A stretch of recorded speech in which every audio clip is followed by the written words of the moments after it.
What is up, my beautiful people? Welcome to today's quick help. I hope you have been enjoying the quick helps that I've been bringing your way. I think we're actually on quick help number 2. So they're going to build up eventually. But today I want to speak to you on something I'm so passionate about and very much interested in, and it is the acceptable body. Yes, there is an acceptable body. But let's get into it. Alright, so I want to read you something from Romans chapter 12 and verse 1. It's something you've read before, but I want you to inform your thinking in a certain direction. I want you to see this.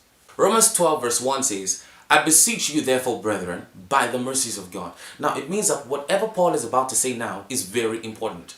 He esteems it very, very important. He says, I beseech you by the mercies of God, that you present your bodies a living sacrifice, holy, acceptable unto God, which is your reasonable service.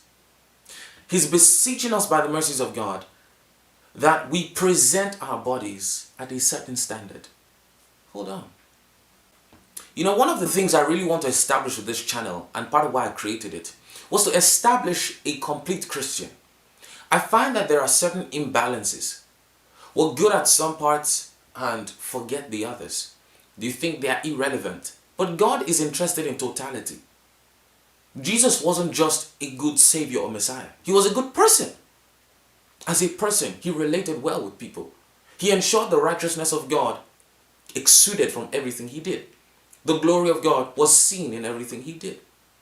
He was a person living in society, complied with the laws of the land at the time. He went to every feast. There are so many things I noted from the life of Jesus, and I said he was a part of society. He wasn't just a nothing. He wasn't just proud being the Son of God and walking around because, he owned the earth anyway. He was different, and he gave us that for an example.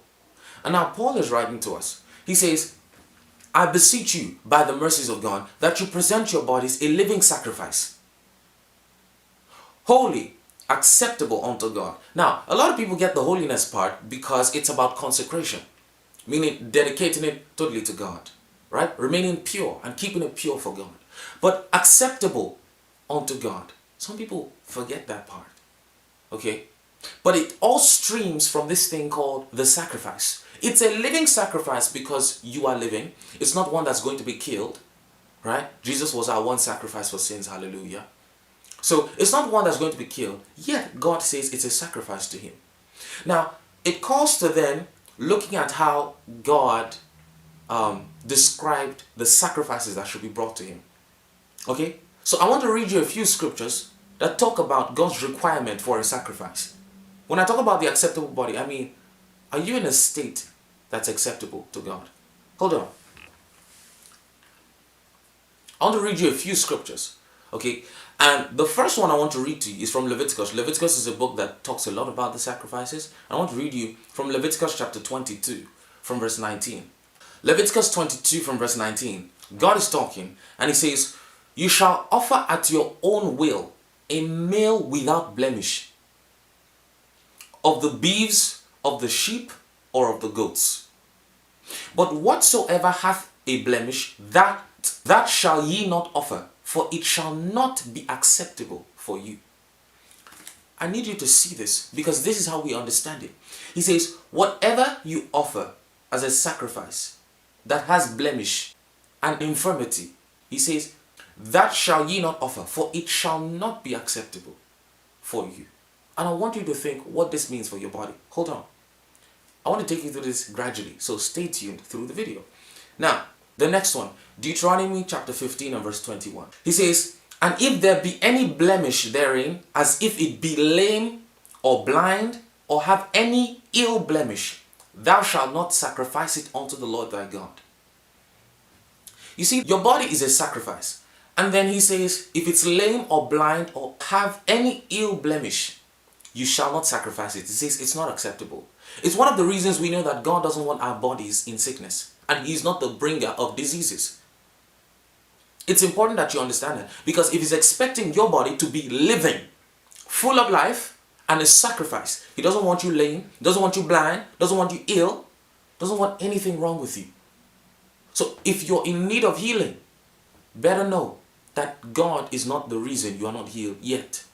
Hold your faith in Jesus Christ and He will heal you. But you have this, he says, if it's lame, blind, or ill, blemish, don't sacrifice it. Okay? And I want to read you two other scriptures. Malachi chapter 1 and verse 14. But cursed be the deceiver, which hath in his flock a male, and voweth, and sacrificeth unto the Lord a corrupt thing. For I am a great king, saith the Lord of hosts, and my name is dreadful among the heathen. He says, you have something good, right? And you choose to sacrifice the corrupt thing, something that doesn't mean anything, a worthless thing to Him. My point is that God is very, very particular about sacrifice. He doesn't want you just putting anything to Him. And now Paul tells us in the book of Romans chapter 12 from verse 1. He says he's beseeching you by the mercies of God with the same seriousness that you present your body a living sacrifice unto God, holy, dedicated to Him and His purpose for His use, and acceptable unto God. What is the acceptable body? What is the acceptable body? You know, sometimes when we talk about serving God with our spirit, some people become so spiritually conscious in a sense that they are no longer earthly good. I remember the esteemed Prophet Angel mentioned this. He said some people are so spiritual. Some people are so spiritual that they are not earthly good. You say, is that possible? Yes, it is. I find that sometimes they make excuses for their body. But the truth is, God is interested in the body that you present to Him to use. And you're going to have to wake up to the truth of that. There's a dear evangelist I love, Nia Cerise, and she's doing amazing things. She has a channel as well. And she's doing amazing things around the world. Now, she went for a CFAN boot camp, right? Christ for All Nations boot camp. And they made them do jogging and exercises in that boot camp. What was interesting was to see that. And she said, it's because who is that evangelist that's going to climb up the mountain to win the people that are living in the mountains? To win the people that are staying in places that are hard to reach, that you're going to have to climb to get there. It has to be a healthy person. It has to be somebody that's actually physically strong. And I actually believe that it's something that's neglected. The acceptable body. The acceptable body. Meaning God is interested also in your physical health. And I've found a lot of people that use, for example, 1 Timothy 4:8, right, to defend themselves. Where it says that physical exercise profiteth little. I want to read it to you. It says, for bodily exercise profiteth little, but godliness is profitable unto all things, having promise of the life that now is, and of that which is to come. But I want you to look at it. He doesn't say that there's no profit in bodily exercise, but that there's little profit. The question is, why cheat yourself of the little profit? And I dare say that that profit is bigger than many think. Physical exercise does more for you than just give you a good body. It affects your confidence, your view on life, right? So people say it's therapeutic. I'm an advocate for physical exercise because I know what it does to you, not just physically, but also mentally and even spiritually. Because whatever affects your mind will eventually affect your spirit. That's why I'm an advocate for physical exercise. And he says, godliness is profitable unto all things, having promise of the life that now is and of the life that is to come. If truly we exercise ourselves unto godliness, your physical body will be in better shape. You care for the things that you put into your physical body because you need to understand that your body is what gives expression to your spirit.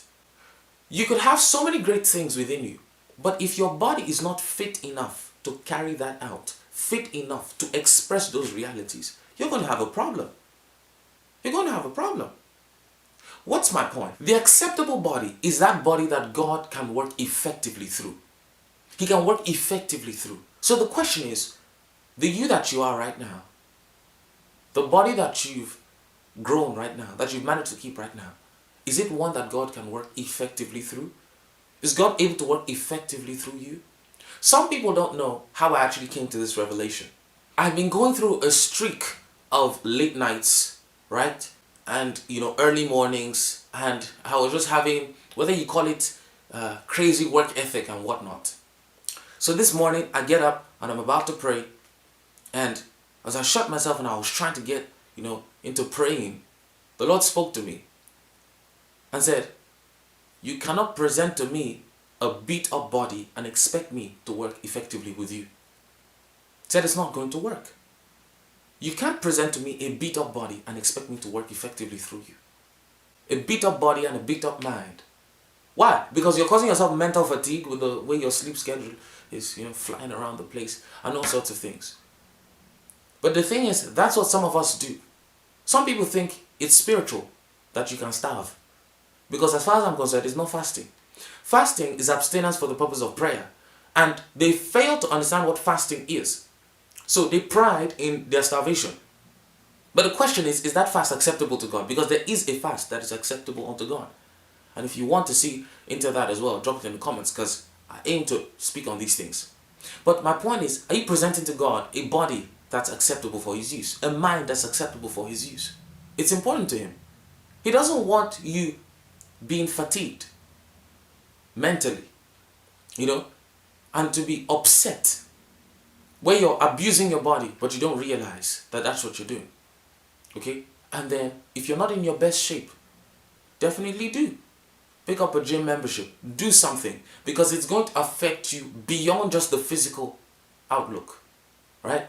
There's confidence when you go gym, when you work out. You learn the power of persistence, pushing through, endurance. All those things while you're working out. And it translates.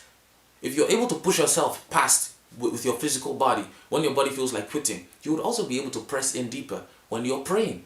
Because it feeds in from the same muscle. Feeds in from the training of your mind, the educating of your mind. Wholeness of life and appreciation of life. The benefits and pros of exercising your body, of being involved in some kind of physical exercise, are endless.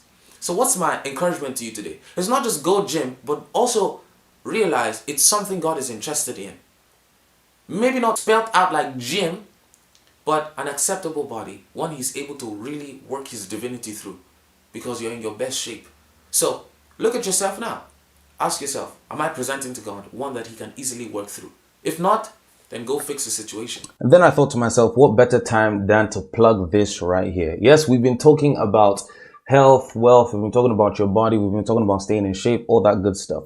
Well, guess what? A wonderful brand, Weightless Science, reached out to me sometime, and they just sent me, some of their best stuff. And honestly, I've already picked my favorite. I think is the peanut butter cookies. But yeah, I mean, it's lovely. The vision, the aim, everything they're about is about doing replacements, right? So those things that you put into your body that you don't realize, they're the ones adding the extra calories, and then just having a healthier option. So all their stuff, of course, homemade, and it's lovely. I mean, it's lovely. It's prepared nicely. And I thought, what better way to say thank you than to just plug in some of the stuff that they have. For now, they're only within the UK. So if you wanted to get any of their snacks, you can have that actually delivered to your door. You can definitely reach out to them on Instagram. I believe I'm going to also drop a telephone number in the description section of this video. But yes, it's lovely. I want you to check it out. Link will be in the description. Now back to the serious banter communication. Yeah, what you want to call it. Might as well start the next sentence. The aim of all this is to make you that complete Christian. What does Christ in you look like in whatever thing that you're involved in? That's what I aim to do. And so I'm going to be providing more and more of this kind of education through this channel. But if you enjoyed today's quick help, don't forget to leave a like, subscribe, comment down below, tap the notification bell so you don't miss the next one. I'm looking forward to seeing you in the next one. For now, it's been Didi, and I'm out.